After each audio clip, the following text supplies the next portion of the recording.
Have you ever been in a relationship that looks fine on the surface, but somehow feels colder every day? No fights, no explosions, just distance. That's exactly how most relationships don't break. They fade. In a world where people think love ends with betrayal or big mistakes, the truth is much more uncomfortable. It's the small daily habits that slowly disconnect you from the person you once felt closest to. Psychology calls this micro-disconnection, tiny moments where emotional connection is either built or quietly destroyed. And the most dangerous part? You don't notice it while it's happening. It starts when you stop really listening, when conversations become routine instead of meaningful, when "how was your day?" turns into a question you ask, but don't actually care to hear the answer to. You're physically there, but mentally somewhere else, and your partner feels it. Not immediately, not dramatically, but consistently. Because connection isn't maintained through big gestures, it's maintained through attention. And when attention disappears, emotional intimacy starts to collapse. They may not say anything. They may not even understand what's wrong, but they begin to feel alone. Not because you left, but because you stopped being present. And that's the first silent crack. So before you assume relationships fail because of obvious problems, understand this. They usually fail because of what people ignore. Because love doesn't die in chaos. It dies in neglect. One of the fastest ways to destroy a relationship isn't disrespect. It's distraction. And today, it's everywhere. You're sitting together, but your attention is split. Scrolling. Checking notifications. Half listening. You nod. You respond. You're technically there, but emotionally, you're absent. And your partner can feel the difference. Psychologically, this creates something called emotional invalidation. When someone feels like what they say doesn't fully matter. Not because you said it, but because your attention proved it. When someone shares something, even something small, they're not just sharing information. They're offering a moment of connection. And when that moment is ignored, minimized, or interrupted by your phone, it sends a message. You're not as important as this. Over time, this builds frustration, then distance, then silence, because eventually they stop trying. Not out of anger, but out of adaptation. They learn that talking to you doesn't feel the same anymore, so they withdraw. And here's what makes this dangerous. You'll think everything is fine. There's no argument, no confrontation, just fewer conversations, less depth, less closeness. Until one day, you realize you're no longer truly connected. You're just coexisting. And it all started with something that seemed harmless, not giving your full attention when it mattered most. At first, it sounds small. A comment here, a correction there, "you always do this," thrown casually into conversation. It doesn't feel like damage. It feels like honesty. But over time, constant criticism becomes one of the most destructive forces inside any relationship. Because there's a difference between addressing a behavior and attacking a person. Psychology separates these clearly. Healthy communication says, "That thing bothered me." Destructive patterns say, "You are the problem." And when this becomes frequent, something shifts internally. Your partner stops hearing feedback and starts feeling judged.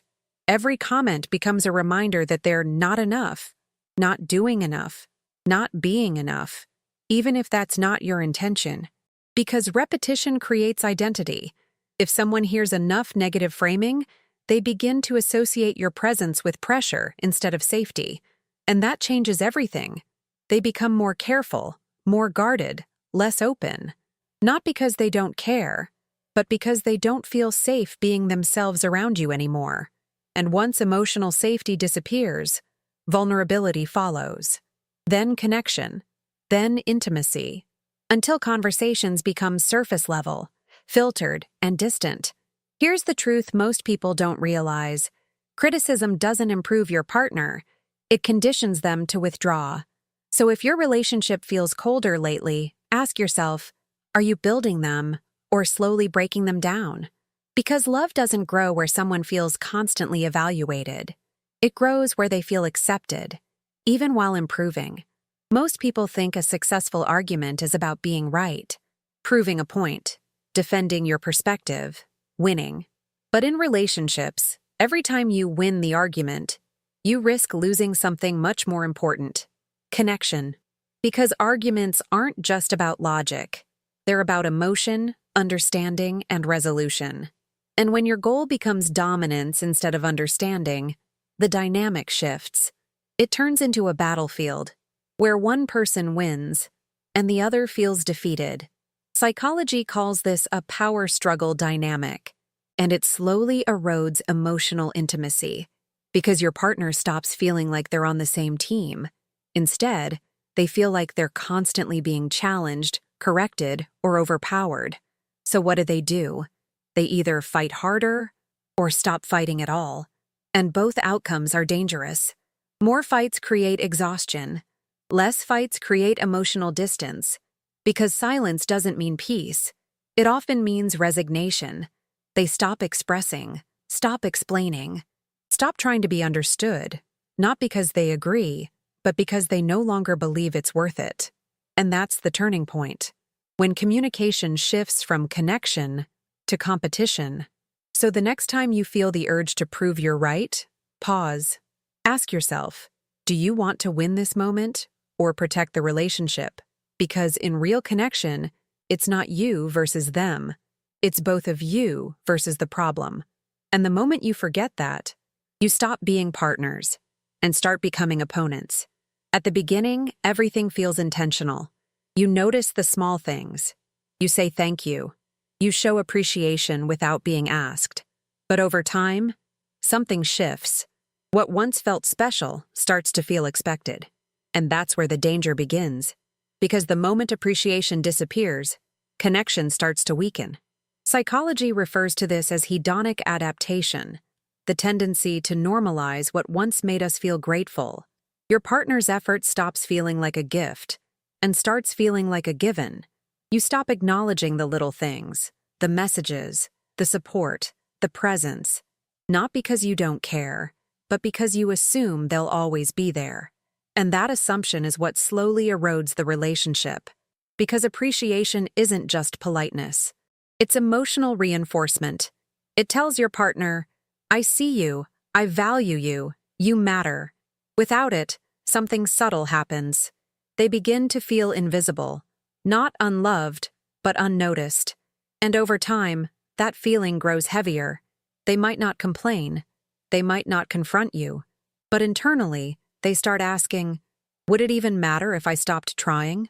And once that question appears, effort begins to fade. Not suddenly, but gradually, until the relationship feels like maintenance instead of connection. So if things feel less alive lately, don't look for big problems. Look at the small things you stopped appreciating. Because love doesn't disappear overnight. It fades when gratitude is replaced with expectation. Not all relationship damage comes from what you say. Sometimes it comes from what you avoid saying. At first, it seems harmless. You don't bring something up because you don't want conflict. You stay quiet to keep the peace. You tell yourself, it's not a big deal. But unspoken issues don't disappear. They accumulate. Psychology calls this emotional suppression, and it creates internal pressure over time. Every time you hold something in, a layer builds. A small frustration, a hidden disappointment, an unmet need. Individually, they feel manageable. Together, they become overwhelming. And here's the problem. Your partner doesn't see what you're holding inside. So from their perspective, everything seems fine. Until one day, it's not. And when it finally comes out, it doesn't come out calmly. It comes out loaded, with weeks, months, sometimes years, of unspoken emotion behind it.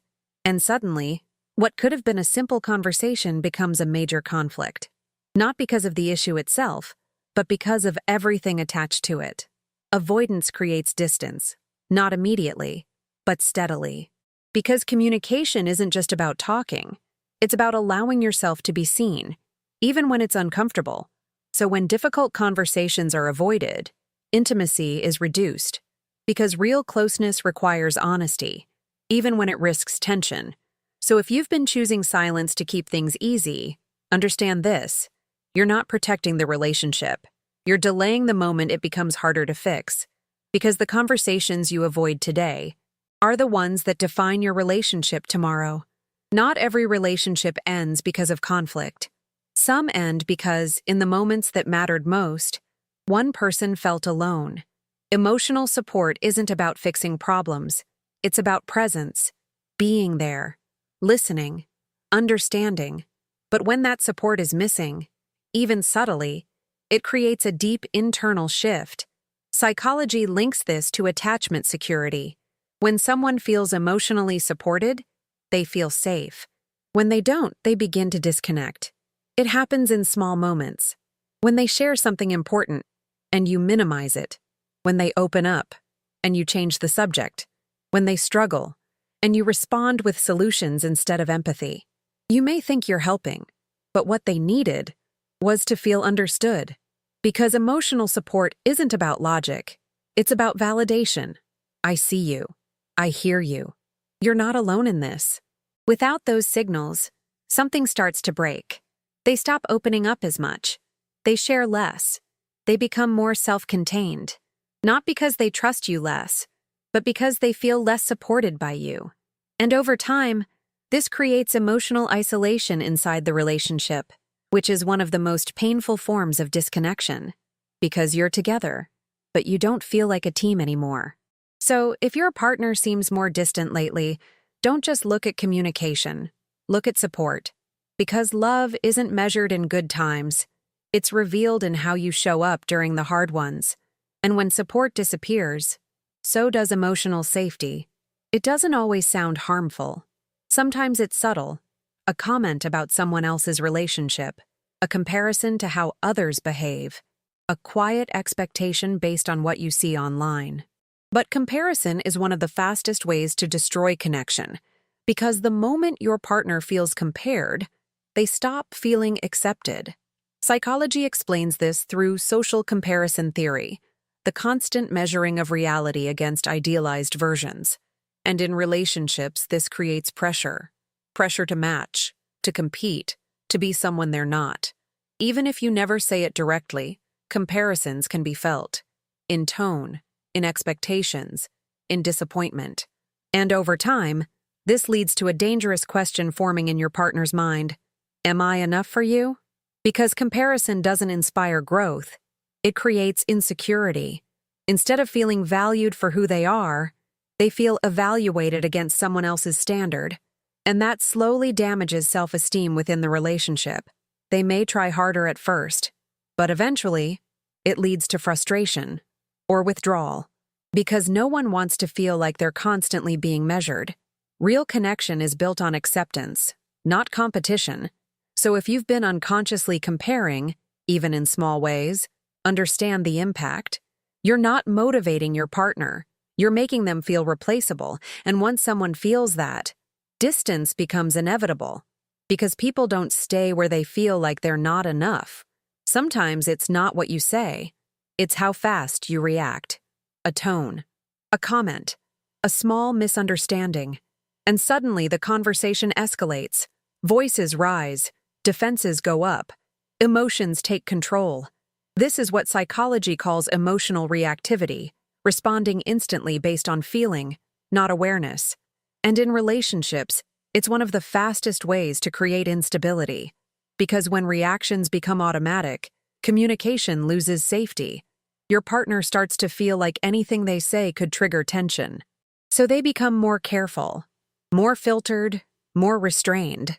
Not because they don't trust you, but because they don't trust how you'll react. And that changes the dynamic completely. Instead of openness, there's hesitation. Instead of honesty, there's calculation. And over time, this creates emotional distance, because real connection requires space to express without fear of escalation. But emotional reactivity removes that space. Every conversation becomes unpredictable. And unpredictability creates stress. So what happens? Your partner either matches your intensity, leading to more conflict, or they withdraw entirely, leading to silence. Both outcomes weaken the relationship because stability isn't built on perfect communication. It's built on emotional regulation, the ability to pause, to process, to respond instead of react. So the next time you feel that immediate urge to respond emotionally, ask yourself, are you trying to understand? Or just release what you feel? Because one builds connection, the other slowly breaks it. At the start of every relationship, effort is natural. You try, you show up, you invest energy without thinking twice. But over time, many people fall into a dangerous mindset. If it's real, it shouldn't require effort. And that belief quietly destroys relationships. Because effort isn't a sign that something is wrong. It's a sign that something matters. Psychology shows that long-term connection depends on intentional maintenance, consistent actions that reinforce emotional bonds. Without it, everything starts to decline. Communication becomes shorter. Affection becomes rarer. Presence becomes inconsistent. Not because love disappeared, but because effort did. And here's the truth most people avoid. Love is not self-sustaining. It responds to what you feed it. Attention, appreciation, communication, support. These are not optional. They are the system that keeps the relationship alive. When effort becomes optional, distance becomes inevitable. Because relationships don't stay the same. They either grow or they slowly fade. So if things feel different lately, don't just ask, do we still love each other? Ask something more honest. Are we still choosing each other every day? Because in the end, strong relationships aren't built on feelings alone. They're built on repeated, intentional actions. And the moment you stop putting in effort, you stop building the relationship you once had. So next time you think relationships end because of big mistakes, look again. They usually end because of small patterns repeated daily. The things people ignore, minimize, or assume don't matter. But they do, more than anything. Because love doesn't disappear in one moment. It erodes in silence, in habits, in missed opportunities to connect. So don't wait for a breaking point to pay attention. Fix the small things, while they're still small. Because the difference between a relationship that lasts and one that slowly falls apart isn't luck. It's awareness. And what you choose to do, starting now. If you made it this far, this video wasn't just content. It was a mirror. Which of these habits have you noticed in your relationship or in yourself? Comment below. I read everything. And if you want to understand people, relationships, and the psychology behind what truly makes them work or fall apart, subscribe now. Because here we don't just talk about relationships. We decode them.